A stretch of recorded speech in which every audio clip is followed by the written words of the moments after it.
दिल्ली के एक करोड़पति व्यक्ति के घर के मरम्मत का काम चल रहा था। वहां पर कुछ मजदूर काम कर रहे थे और वहीं पर उस करोड़पति व्यक्ति की फैमिली रहा करती थी। तभी एक दिन अचानक से उस करोड़पति व्यक्ति का लड़का खेलते खेलते मजदूरों के पास आ जाता है और उनमें से एक मजदूर, जो मजदूर वहां पर काम कर रहे थे, उनमें से एक मजदूर का नाम था मनोज। मनोज उस लड़के की तरफ गौर से देखने लगता है।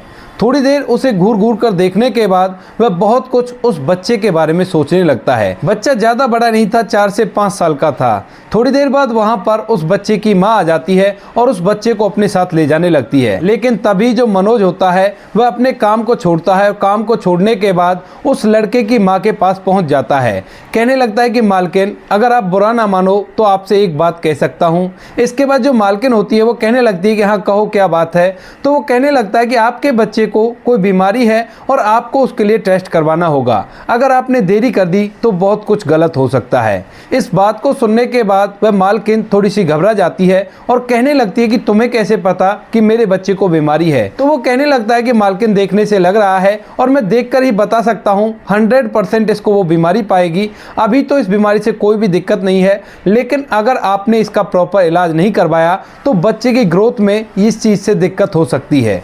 इसके बाद जो मालकिन होती है वह थोड़ी देर तक इस बात पर सोच विचार करती है और सोच विचार करने के बाद उससे पूछने लगती है कि कौन सा टेस्ट करवाना होगा और किस वजह से हमें पता चलेगा कि हमारे बच्चे को बीमारी है।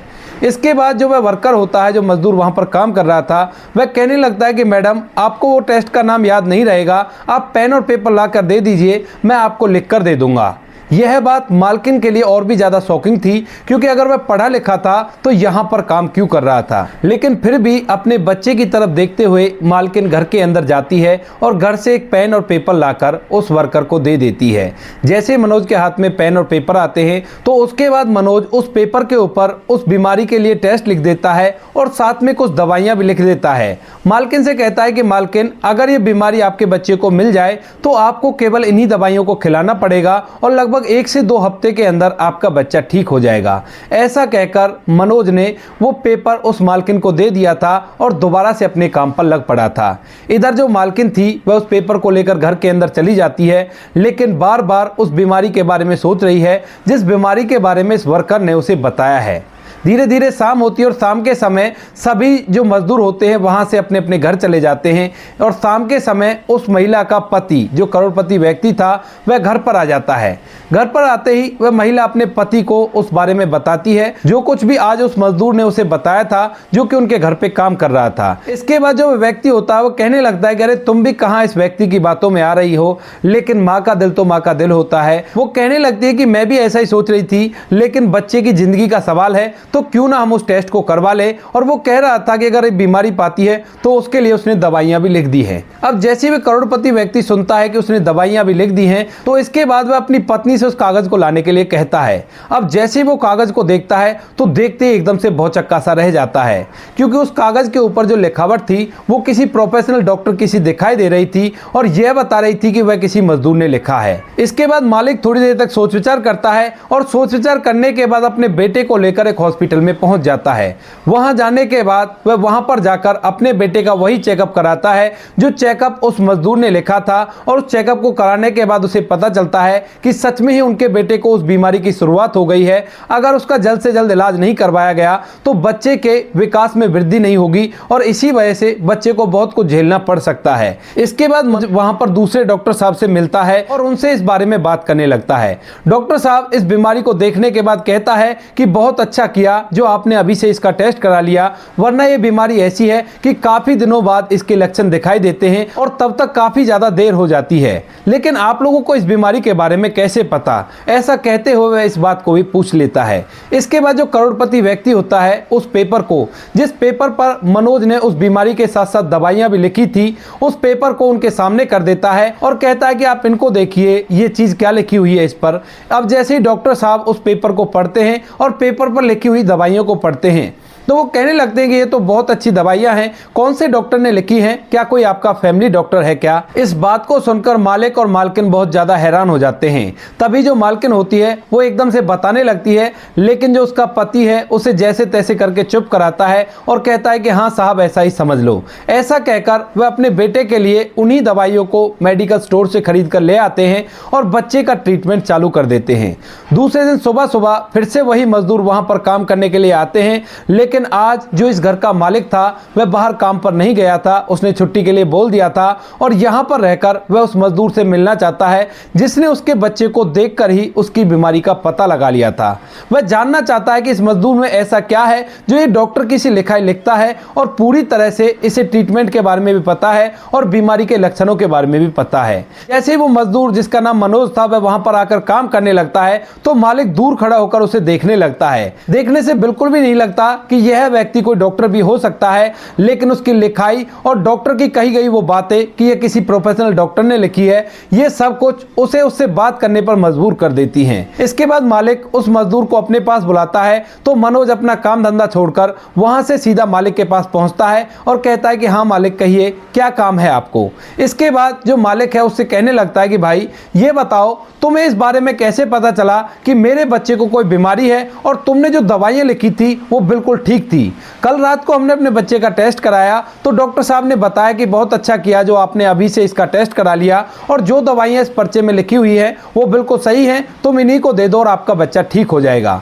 इस बात को सुनकर मनोज पहले तो कुछ भी बताने से मना करता है, कहता है कि साहब मुझे एक्सपीरियंस है और ऐसा कहकर वो रुक जाता है। लेकिन जब मालिक बार बार जोर घेरता है तो मनोज कहने लगता है कि साहब मैं एक डॉक्टर था पहले, लेकिन अब मजदूर बन गया हूं हालातों की वजह से, तो इसी वजह से मुझे पता है कि बच्चों को इस टाइम पर कौन सी बीमारी होती है और उसके क्या क्या लक्षण हुआ करते हैं। अब मालिक जब इस बात को सुनता है तो उसे इस बात पर विश्वास नहीं होता। अगर वो सच में ही एक डॉक्टर था तो यहाँ पर मजदूरी क्यों कर रहा था और ऐसी क्या मजबूरियां रही होंगी जिस वजह से वो यहाँ पर मजदूरी करने के लिए मजबूर हो गया। उसके बाद वो उससे कहने लगता है कि देखो भाई मजाक करने की तो मुझसे जरूरत ही क्या है, मैंने आज छुट्टी ली है स्पेशल तुमसे बात करने के लिए, लेकिन तुम इस तरह की बातें करोगे तो कैसे काम चलेगा। इस बात को सुनकर मनोज कहने लगता है कि हाँ साहब आपको भी ये मजाक ही लगता होगा, क्योंकि मुझे भी इस बात पर विश्वास नहीं होता कि मैं क्या था और क्या से क्या बन गया। ऐसा कहते हुए मनोज की आंखें नम हो जाती हैं और इस बात को वह मालिक भांप लेता है। उसके बाद जो मालिक होता है वह उसके ठेकेदार से जिसके नीचे वो काम कर रहा था उससे कह देता है कि इसको मैं अपने साथ ले जा रहा हूं, मुझे इससे कुछ काम है और तुम अपना काम करते रहो।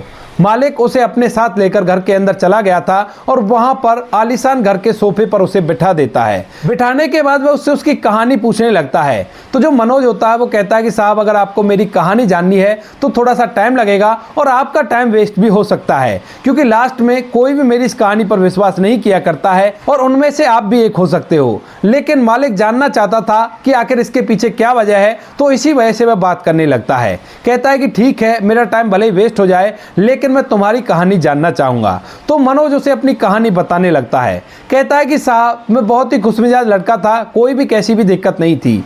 मैंने डॉक्टरी कर ली थी और डॉक्टरी करने के बाद एक हॉस्पिटल में मैं अच्छी खासी नौकरी किया करता था, ढेर सारे रुपए पैसे कमाया करता था और घर वालों के साथ मिलजुल कर जीवन व्यतीत कर रहा था। तभी अचानक से मेरे घर वाले मेरी शादी की चिंता करते हैं और एक लड़की से मेरी शादी करा देते हैं, जिस लड़की का नाम था अंजलि। शादी के बाद अंजलि हमारे घर में आती है और घर में घुल मिलकर सबके साथ रहने लगती है। लेकिन धीरे धीरे जैसे समय बीतता है तो समय के साथ साथ वह घर के अंदर अपने रंग दिखाने चालू कर देती है। मैं अंजलि की खूबसूरती को देखकर उस पर मोहित हो गया था और दिलो जान से उससे प्यार करने लगा था। उसके बाद अंजलि ने धीरे धीरे घर के अंदर विवाद करने चालू कर दिए और मुझ में और मेरे छोटे भाई के रिश्ते के बीच में दरार डालने लगी। मैं उसकी बातों को समझ नहीं पाया और उसकी वजह से मैं अपने परिवार से लड़ाई करने लगा। वह छोटी छोटी बातों पर मुझे उल्टी सीधी बातें बताया करती और यह बातें मेरे दिमाग में बैठती चली गई। इसके बाद एक दिन ये छोटी सी लड़ाई इतना बड़ा रूप ले लेती है कि घर के अंदर बहुत ही ज्यादा कलह का माहौल हो जाता है और घर का बंटवारे तक की नौबत आ जाती है। छोटा भाई हमारे साथ रहने से साफ साफ मना कर देता है और कहता है कि अगर तुम लोग इस घर में रहोगे तो मैं इस घर को छोड़कर जा रहा हूँ। अब यह सब कुछ देखकर माता पिता बड़े ही परेशान होते हैं और उसके बाद बात को संभालने के लिए वह दोनों भाइयों को अलग अलग कर देते हैं। अब जैसे ही माता पिता ने मुझे अलग किया था तो मेरी पत्नी ने धीरे धीरे करके मेरे गांव और घर की जितनी भी जमीन जायदाद थी उस सारी के सारी जमीन को बिचवा दिया और उसके बाद हम लोग उत्तर प्रदेश से दिल्ली में आकर शिफ्ट हो गए। यहाँ पर उन पैसों से हमने अपने लिए एक आलीशान मकान खरीदा और मैं डॉक्टरी किया करता और मेरी पत्नी घर के अंदर अकेली राज किया करती। धीरे धीरे कुछ समय बीतता है और कुछ समय बाद अचानक से मेरी पत्नी मुझे धोखा देकर मुझे अकेला छोड़कर यहाँ से भाग जाती है और जब मैं इस बारे में पता करने की कोशिश करता हूँ तो वह मुझे धमकी दिलाती है और कहती है कि अगर मेरा पीछा किया तो फिर देख लेना तुम्हारे साथ क्या क्या हो जाएगा। इस बात पर मुझे विश्वास नहीं होता है क्योंकि एक पल के अंदर मेरी पूरी के पूरी दुनिया ही उलट गई थी। जहां पर मेरा पूरा परिवार मेरे साथ था वहां से ये मुझे यहां पर ले आई थी और यहां पर मुझे अकेला छोड़कर चली गई। इसके कुछ दिनों बाद मेरी पत्नी मुझसे तलाक लेना चाहती है और मेरा और मेरी पत्नी का तलाक हो जाता है। तलाक से पहले कई बार मैं अपनी पत्नी को समझाने की कोशिश करता हूं लेकिन वो मेरी एक बात नहीं सुनती है और मुझसे कह देती है कि मुझसे कोई भी ताल्लुकात रखने की जरूरत नहीं है। दरअसल उसकी पत्नी किसी और व्यक्ति के साथ अवैध प्रेम प्रसंगों में पड़ गई थी और उसी के साथ वो भाग जाती है।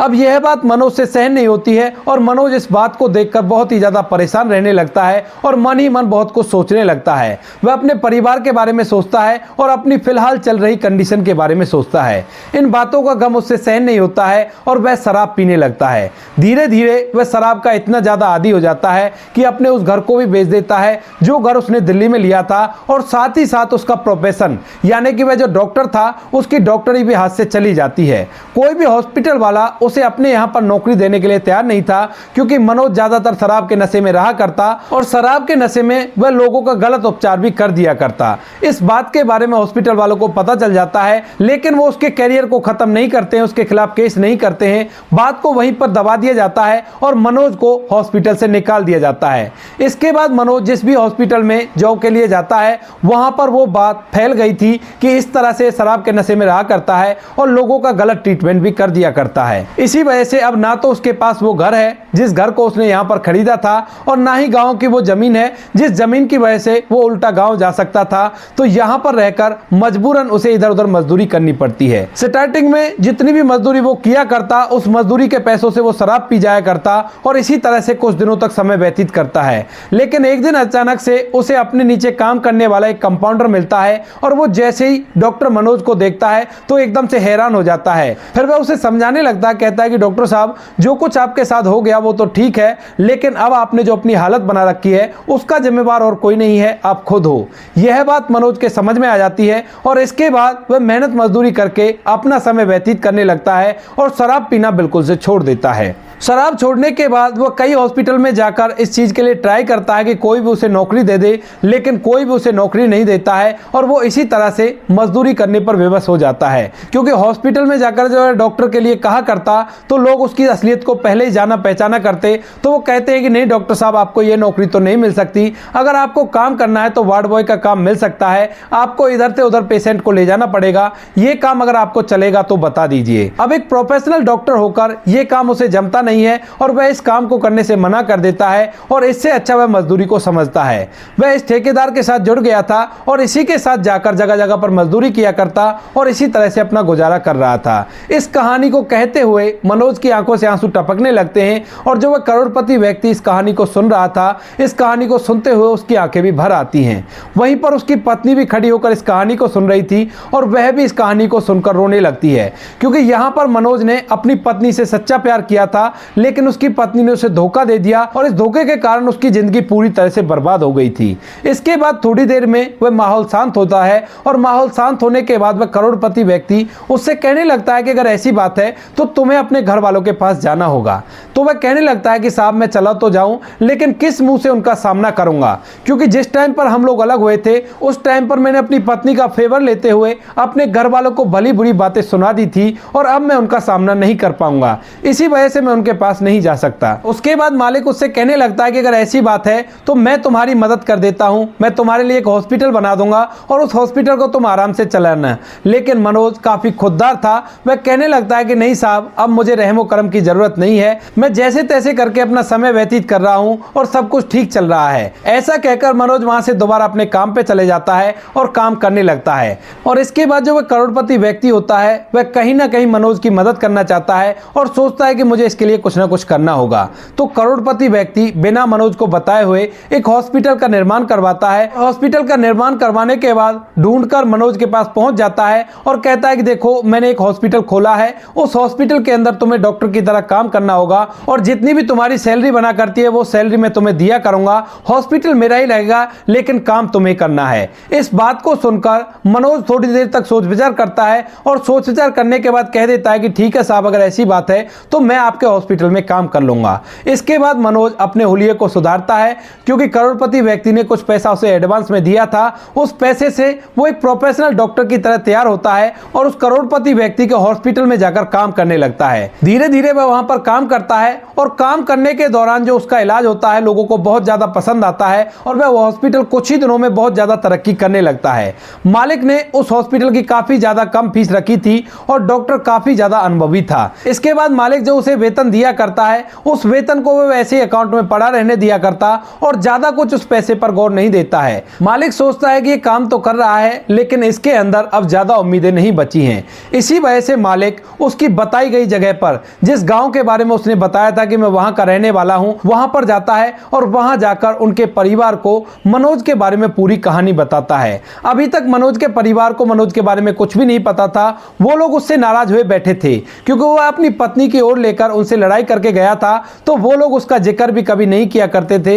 लेकिन जैसे ही करोड़पति व्यक्ति मनोज के बारे में पूरी कहानी उन लोगों को बताता है तो वो लोग भी मनोज से मिलने की इच्छा जताते हैं और कहते हैं कि साहब अगर आपको पता है तो हमें एक बार उससे मिला दीजिए। इसके बाद मनोज का पूरा परिवार, उसका छोटा भाई, छोटे भाई की पत्नी और छोटे भाई के बच्चे और माता पिता वहां से उस करोड़पति व्यक्ति के साथ मनोज से मिलने के लिए वहीं पर पहुंच जाते हैं जिस हॉस्पिटल में मनोज काम किया करता था। अब जैसे ही वो लोग वहां पर पहुंचते हैं और मनोज उन्हें देखता है तो एकदम से बड़ा ही हैरान होता है। वह सोचने लगता है कि ये लोग यहां पर क्या कर रहे हैं, लेकिन फिलहाल मनोज उनका सामना करने की हिम्मत नहीं जुटा पाता और उनसे मुंह मोड़कर वहां से वापस जाने लगता है। तभी जो मनोज की मां होती है उसे मनोज को देखकर उसकी आंखों में आंसू आ गए थे और वह जोर से आवाज लगाती है कि बेटा मनोज, मैं तेरी मां हूं और तुझसे मिलने के लिए आए हूं। ऐसा कहते ही जो मनोज दूसरी तरफ मुंह करके खड़ा था उसकी आंखों से आंसू छलकने लगते हैं और वह हिम्मत करता है मुड़ने की और भागकर अपनी मां के गले लिपट जाता है। मां के गले लिपटकर मनोज, जिसकी काफी ज्यादा उम्र थी, वह फूट फूट कर बच्चों की तरह रोने लगता है और इस बात को देखकर पूरे परिवार की आंखें नम हो जाती हैं। वहां पर जितने भी व्यक्ति खड़े हुए थे वह सभी इस बात को देखकर काफी ज्यादा हैरान हैं कि ये लोग इस तरह से क्यों रो रहे हैं, आखिर इनके साथ ऐसा क्या हो गया। उसके बाद मनोज उन्हें अपने साथ एक जगह पर ले जाता है और वहां पर सभी परिवार एक साथ बैठकर बातें करता है। बातों के दौरान वह अपने पूरे परिवार से माफी मांगता है और कहता है कि माँ, बाबूजी, छोटे भाई, मुझसे बहुत बड़ी गलती हो गई, आगे से ऐसा कुछ नहीं होगा, लेकिन अब मैं आपके साथ अपनी जिंदगी को बिताना चाहता हूं।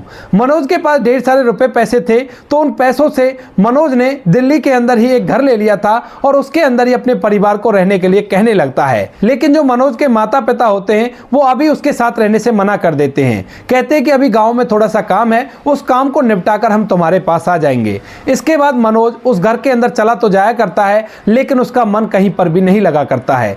धीरे धीरे करके जो उसके माता पिता होते हैं वह उसके पास आने लगते हैं और जब भी उसके माता पिता आया करते हैं तो उसको बहुत अच्छा लगा करता है और लगा करता है कि जिंदगी इस तरह से जी जाती है। माता पिता के लिए वह तरह तरह की चीजें किया करता है क्योंकि वह अच्छा खासा कमाया करता है और अपनी जिंदगी को माता पिता की सेवा में समर्पित कर देता है। कुछ दिनों बाद उसका छोटा भाई भी अपने परिवार को लेकर उसी घर के अंदर आ जाता है जो घर मनोज ने खरीदा था और वहीं पर सारा परिवार एक साथ रहने लगता है।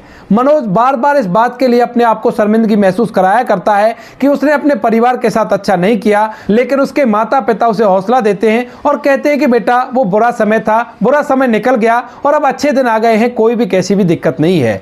मनोज अपने पैसों से अपने छोटे भाई के बच्चों को पढ़ाता लिखाता है और उन सभी की सब जरूरतों को पूरा किया करता है। इसके बाद मनोज और उसका पूरा परिवार उस करोड़पति व्यक्ति के साथ बहुत ही अच्छे ताल्लुकात रखता है और सभी लोग हर फंक्शन में एक दूसरे के साथ रहा करते हैं। तो दोस्तों ये थी आज की कहानी। आपको जैसी भी लगी हो कमेंट सेक्शन में बता देना। वीडियो अगर अच्छी लगी हो तो वीडियो को लाइक और चैनल को सब्सक्राइब जरूर करें ताकि हमें थोड़ा सा हौसला मिले आप लोगों के लिए ऐसे अच्छे वीडियो बनाने के लिए। इन कहानियों को सुनाने का उद्देश्य किसी को परेशान करना बिल्कुल भी नहीं है। यह कहानी आपको इसलिए सुनाई जाती है ताकि आप लोग इन कहानियों में से कुछ ना कुछ सीख सको और अपने जीवन में उस चीज़ को अप्लाई कर सको। मिलते हैं किसी नेक्स्ट वीडियो नए टॉपिक के साथ, तब तक के लिए जय हिंद, जय भारत, जय हिंदुस्तान।